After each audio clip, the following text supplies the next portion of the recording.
It's How to Kill a Piano, the podcast, episode 21. I'm George Tate. Thanks so much for listening and tuning in. It is Monday. It is technically Labor Day today. It's Monday, of course. And normally what I would be doing right now is I would be performing all weekend at a thing called Arts, Beats, and Heats.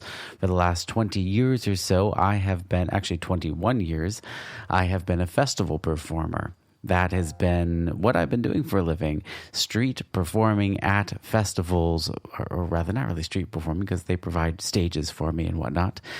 Both two different types of acts. One, there is my mind reading act that I have toured the world with, which is pretty fun. You can, of course, look at more about that at thinkgeorgetate.com. I really should update that website to be a lot more current and post some videos, and maybe we'll get around to it, but there's some up there now. The last thing that's up there, of course, is the theatrical show that I toured with called What Two Magicians Telling the Truth, which was going to be followed with my solo show that didn't happen because the world came to a crashing halt. That show was called Confessions of a Conjurer. So, there you are. But normally I would be performing on the Rockstar stage in Royal Oak, Michigan at their Arts, Beats, and Eats Festival. But it has been drastically truncated or shrunken down to just music. So there are no arts, there are no eats, there are only beats. And very limited beats as well. Normally there are tons and tons of bands that come together and get to perform at this festival. And unfortunately, even that has been shrunken down. And they've really cool, though. They have turned it into a parking lot, a drive-in concert, which is also really neat. I will not be partaking because I do not participate in this strange world that we're living in, because it's still incredibly... it's an incredibly weird place. We'll leave it there. So we have come to the InBetween episode. This is the new format that I mentioned before, where I would be giving you a preview of the upcoming chapter that is going to be out next Monday. And of course, giving you some other content as well. So it's not just a chapter preview, but there's other things. And I teased you last week a little bit about what this week would be, and I was going to talk about a wonderful adventure with another digital piano that I had. Some of you might remember a while back that my Yamaha piano decided to stop working. And I was very sad because it delayed some of these episodes that we're doing here for the How to Kill a Piano podcast. And unfortunately, I don't own a real honest to goodness piano. I only have a real honest to goodness digital piano, and now I have two of them. Now, the Yamaha is really cool. I already told that story, and if you would like to hear about it, go back and listen to episode 9 on April 20th, 2020 for a behind-the-scenes episode that I called Resurrection. There's also a blog post on howtokillpiano.com on the same date, April 20th, where you can see photographs of that piano completely broken down in pieces for its adventurous repair.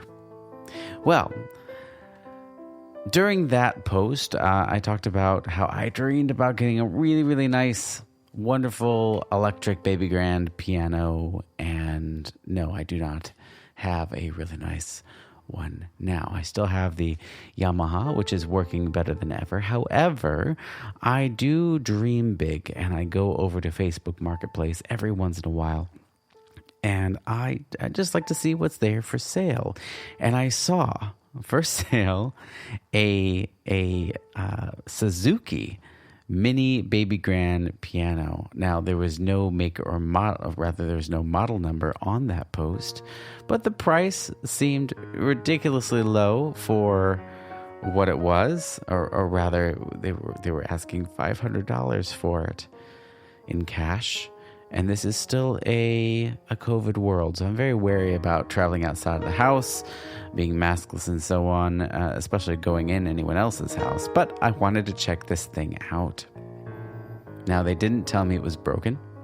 They didn't tell me that it was not in tip-top condition, but of course I assumed for $500 this thing couldn't have been or there had to be something going on with it. So I arrived. We, of course, took all precautions. I wore my mask, etc., etc., etc., and I saw this piano. Now, this piano turned out to be a Suzuki GP-3 model. Now, if you don't know anything about that, that was sort of the Costco piano of the time. And they didn't get great reviews then. This piano was old, to say the least, and so old that it had a disk drive in it that you could load music into it via a disk drive. Yes, I'm talking about a floppy disk. If you don't know what a floppy disk is, which is kind of strange that there are people who are unfamiliar with what a floppy disk is. There are multiple different kinds. There's actually a floppy disk, or was a floppy disk, that is or was actually floppy. Those were technically or usually 8 inches, or there was the 5 1/4 inch floppy disk. But no, this one had the slightly newer, more advanced, crazy 5 1/4 inch floppy drive. Now, those floppy drives were usually a harder plastic, and they had little window thing on a spring that would open up when you inserted it in. But when you boot this piano up, it makes a wonderful sound of that floppy disk booting up, kind of like a... That's the best impression that I could get. And if you knew what that sounded like, that's a fairly accurate impression of what it sounds like. Now, the features do not end there. Not only did it have a floppy drive, there were also 12 keys that were stuck down in place. Now, this isn't a big deal. This isn't a thing that is hard to fix. Now, generally, what could happen with stuck down keys, or keys that do not pop back up because they're weighted on an electric piano, the keys are weighted. What happens is either the material inside that softens or dampens those keys being hit allows those keys to stick to it, or worse, sometimes that they're just not oiled enough or they've been poorly made. But in the case of the Suzuki GP3 model, this is something that just happens to all of them, and fairly quickly. They were just poorly designed, unfortunately, at the time. So in order to fix that problem, what needs to happen is you need to disassemble the entire thing, which is some 800 screws or so. You need to disassemble all the way down into the soundboard. So basically you're taking off the housing, you are taking off the baby grand piano sections of this completely. You are disconnecting all the speakers. Then you go into the next layer and you get the computer board itself. You disassemble those, pull those off, unplug those from the board, or rather unplug that from the rest of the device. And then you're into the mechanical components of the actual keys, or the weighted keys, which have several parts that need to come apart. Once you're down through all of that, you need to take out each section of keys, which consists of maybe 5 white keys and 3 black keys or so, depending on where you are in each grouping. You disassemble that, and then you need to pound out the bar that is what each key pivots around. Once I did that, I had to sand all of that down. I had to sand each of the keys individually down so that they could pivot freely, because they were just locked up over time, because maybe the lubricant or whatever is used inside the piano was just becoming a solid, not being a liquid anymore.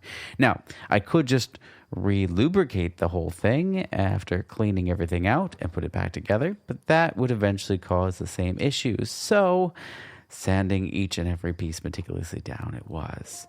This fixed the weighted key problem. Now, I had to assemble everything together, and this whole process took around 17 hours of labor, straight from start to finish. Once the piano was reassembled again, I discovered a new problem, which was very unfortunate. The new problem is that there are 2 keys, and maybe 3. Actually, there are 3 keys. I misspoke. that when you hit them, the touch sensitivity of those weighted keys mute the strings. So it sounds like somebody is putting their hands over the strings on the inside of a piano when you hit the keys, so the string doesn't resonate, or the key doesn't resonate when you hit the key, so that the hammer would hit the strings. In this case, there are no strings because it's digital, but it sounds like somebody is muting them, or like there's a cat on the inside of the piano laying down across the strings, muting the sound. Now, this doesn't happen when the sustain pedal is pushed down. The keys play just fine. So it is more of a minor inconvenience than anything else. But now the next step is to disassemble it all over again and see if perhaps this is a sensor issue that is dirty. Because once I was inside this piano, I discovered that somebody had spilled something all over it, much like once upon a time happened to my Yamaha. And I did meticulously clean out as much as I could. And hey, I did find a quarter, so instant 25-cent rebate, go me. But there's really no way to tell.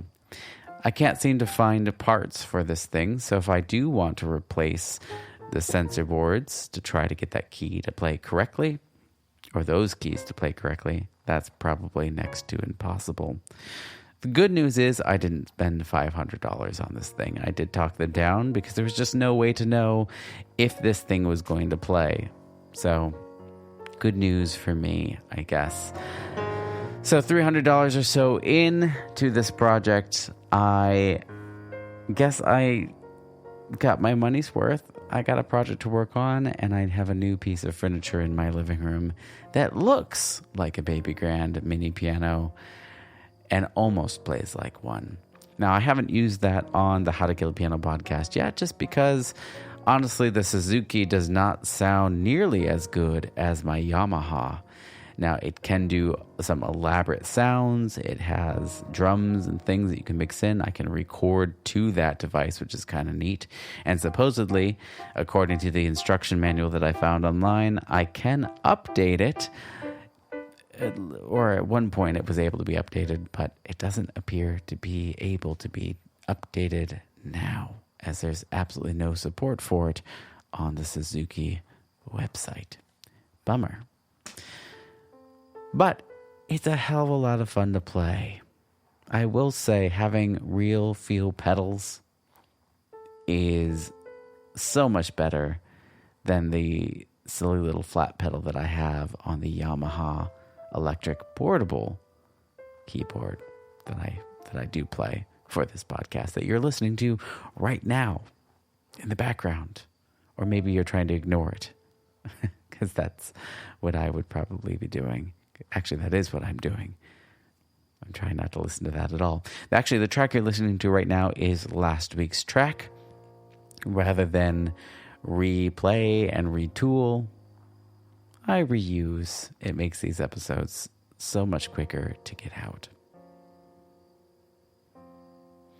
Also, last week we announced our contest winner for the How to Kill a Piano official mug, and that brings me back to that topic. Are we doing another contest? Yes, we will be doing another contest. Is it starting this week? No, it is not starting this week, but it may be next week or the week after that. So you'll have to keep tuning in to make sure things are current and that you get on board on how to enter. But congratulations again to our winner. That was Isis Kennedy Hart. And I hope you enjoy the mug that is slowly speeding your way through our postal service that I hope continues to be around for many years to come. So I just rambled for 14 minutes about pianos, and I suppose that is why we're here. And I've been talking a lot about resurrecting pianos rather than killing them. I'm not really in the market to kill pianos. I love pianos. It's just a story, folks. That's all it is. That's all it is. But I also promised you a sneak preview of next week. So I guess without further ado, the sneak preview of Chapter 17. I woke up. My head feels fuzzy I'm in bed at home. As my eyes open, I sigh with relief, thinking, thank goodness it was just a dream. I pulled myself out of bed and down the hall, tracing my hand along the wall because my eyes aren't all the way open yet. I went into the washroom. I fill a glass with water. I drink it. It feels cold as it slides down my throat. I finally look up into the mirror, and I'm startled. I've aged. I'm no longer the young man that I was. I opened my mouth to let the only words out of my mouth that I could muster, hoping my sound box was working again. And that concludes our sneak preview of the next chapter of How to Kill a Piano. Or maybe it's not the next chapter. It could be a different part of the story altogether. Anyway, I'm going to see you right here, same place, around the same time next Monday for chapter 17. Thanks very much, and enjoy yourself. And if you can't enjoy yourself, well, you know what to do.